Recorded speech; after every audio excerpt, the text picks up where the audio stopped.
Hi, this lesson is on It's Only Love by the Beatles. Okay, so what I'm doing in this lesson is looking at the basic chord sequence for the song. There's an acoustic guitar on there, there's electric guitars, at least one, I think probably two electric guitars on there, possibly even three. I think there's a 12 string as well, it's a 12 string acoustic. So there's quite a lot of guitars on this song. I'm really focusing on the main acoustic part. And this is the main part that you would play if you were just going to play the song on one guitar. This is the part you'd want to play.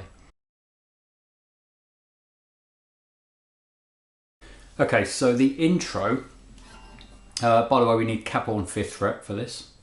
Intro is G to E minor, so quite simple for the left hand, and it's the 4-finger G. You may already know that one.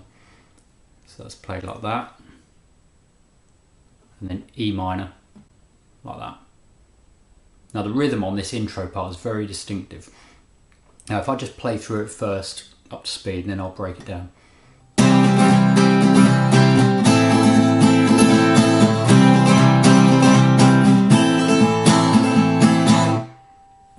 So what we're doing there is down, down, up, down, down, down, up, down, down, down. So think of that in 3 sections: down, down, up, down. Same again, down, down, up, down, and then 2 downs on the end, like this. Okay, and we'll do that for the G, and then for the E minor.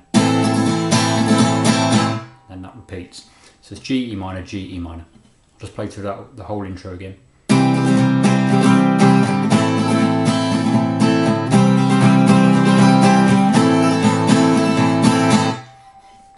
So that's the intro to the song.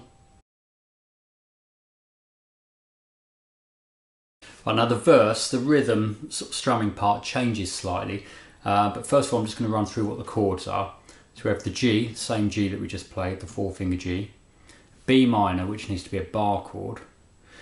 By the way, as I always say in these lessons when we're using a capo, I'm calling that B minor because that's what it would be if this was the end of the guitar and we were down here. So I'll call that G, I'll call that D, E minor. They're not really those chords, they just look like those chords. So it's easier just to call that E minor and that D. But it's actually something else because we're further up. E minor's there. But you don't need to really worry about that too much. For learning a song, it's easy just to think of that as E minor. Okay, so this verse sequence: G, B minor, bar chord. So that's bar in the 2nd fret here, 5 strings. It doesn't matter if your finger covers that string, but we're not needing that one. And it's the A minor bar chord shape, which hopefully you'll know. So if I count the capo here as 0, so this is 1, 2, then we've got nothing on this string, and then 2, 4, 4, 3, 2. Then F, which also needs to be a bar chord. So that's at 1st fret, it's an E shape. So we've got 1, 3, 3, 2, 1, 1. C, which is just a normal C chord. You probably know that one. D, normal D, 4 strings. One called D sus2, which is a D chord where you take a 2nd finger away, so the 1st string is now open. Then we've got a D augmented. Now the D augmented is this. So I've got the open 4th string, I'm not using these two, and then 3rd fret on the 3rd string, 3rd fret on the 2nd string, 2nd fret on the 1st string. So it's basically a D chord, but this note has gone up 1. That's the way I would probably play it, keeping this finger in place. There's other ways you could play that.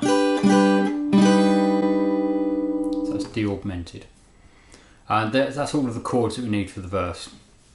So I'm just going to strum through the verse just so you can get the gist of what the rhythm is, and then I'll break down the strumming.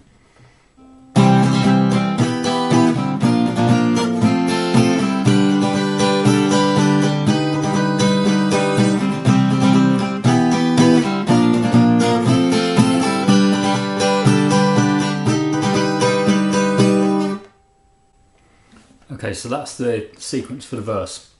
You might have noticed then it was a 4-bar sequence repeated. So we've got 2 beats of G, 2 beats of B minor, 2 beats of F, 2 beats of C to begin with. And the rhythm, I wasn't using a pick then, but if I just grab the pick, you could do this with fingers or pick. On the G, you want to do the beginning part of the strum we used in the intro, which is down, down, up, down, up.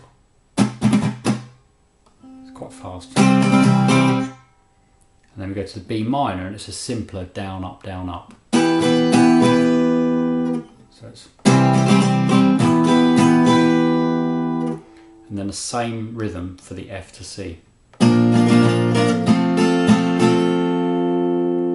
I'll do that a bit slower.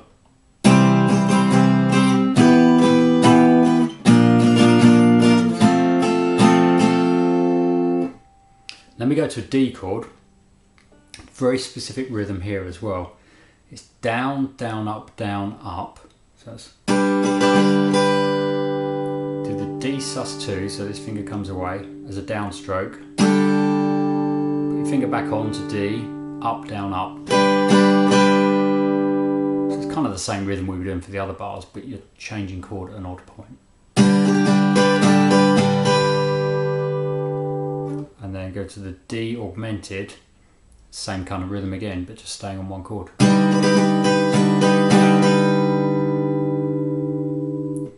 So we've got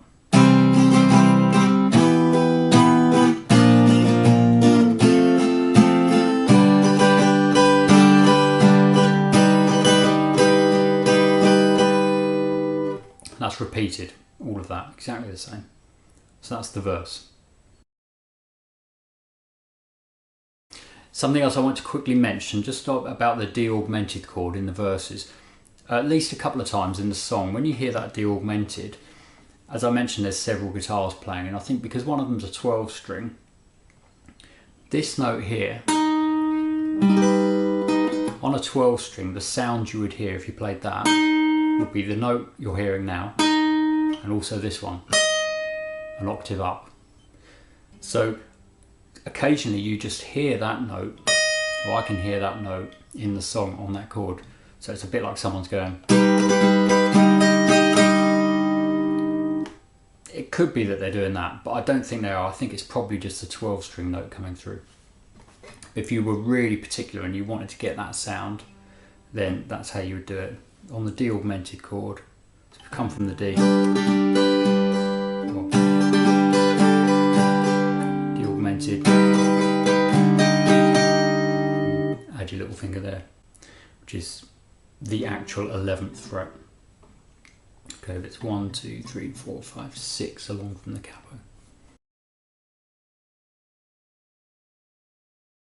Right, next is the pre-chorus. Now the pre-chorus, just 4 chords, basic chords, C, D, G, E minor, 1 bar on each. And the rhythm is very similar to what we're doing in the verse, but it's just a bit more relaxed. So it's something like this.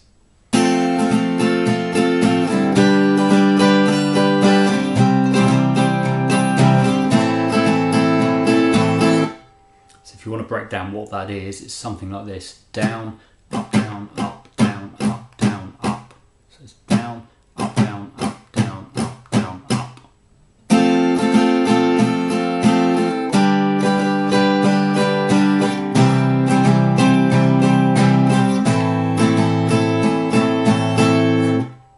And that's the pre-chorus.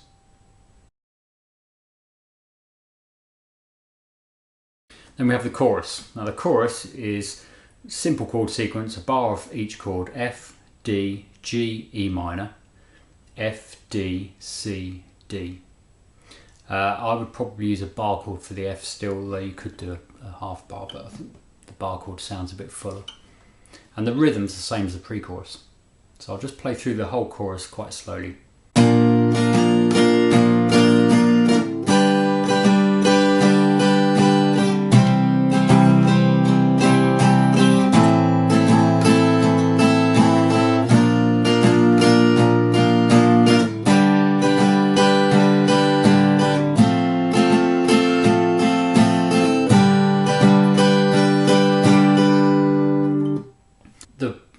happens when you're changing chords, not just in this song, in any song really, as you're changing chords, what you often do is the last upstroke on a chord, you're taking your fingers off to get to the next chord, so you actually get some open strings.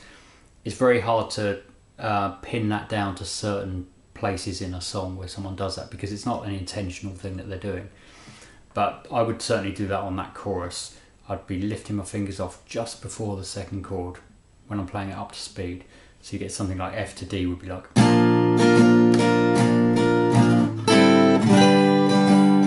G.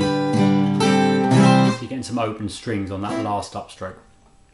It's very hard to even notice that in the song, but if you listen carefully you can usually hear it. So I'll just play the chorus up to speed.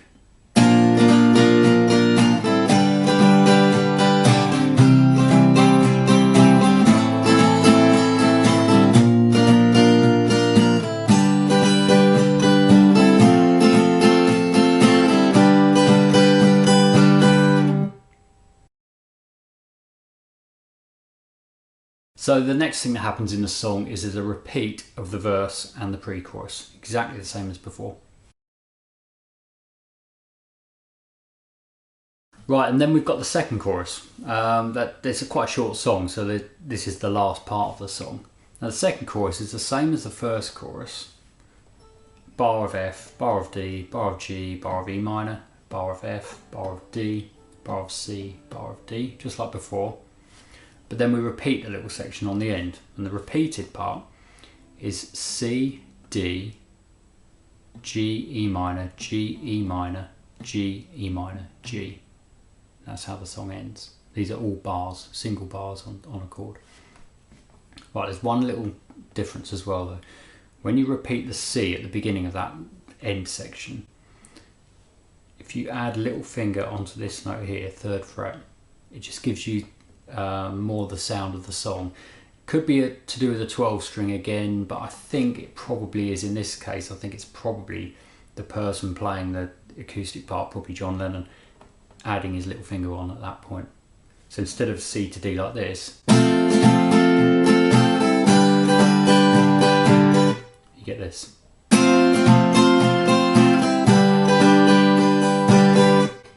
So it's quite noticeable, the difference.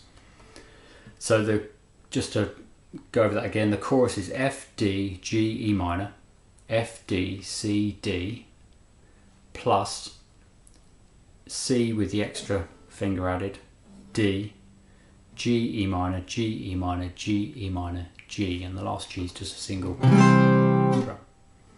Simplest way to really explain that properly is for me to just play it.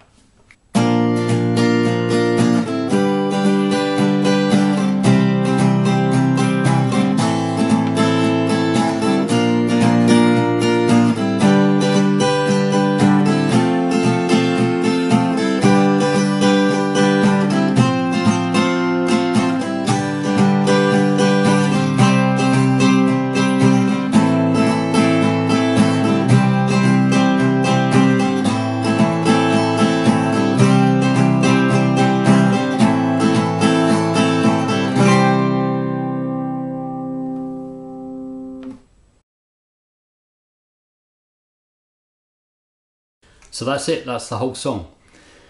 Great song to play, quite simple compared to a lot of Beatles songs. Beatles songs are a lot more complicated than people give them credit for, I think. But this one's not too bad, it's not too difficult. So just before I finish, please click the like if you like this one, and subscribe if you haven't already, and any questions, put them in the comments. Someone asked on one of my other videos for me to do a playthrough of songs for you to, presumably for you to play along with and check you've got everything right. I'll do that for this one now, but if you're not interested in that, then see you later, see you next time. But I'm just going to quickly play the whole song. I don't sing, so it's just going to be an instrumental version of the whole song with the rhythms and the chord changes and everything up to speed.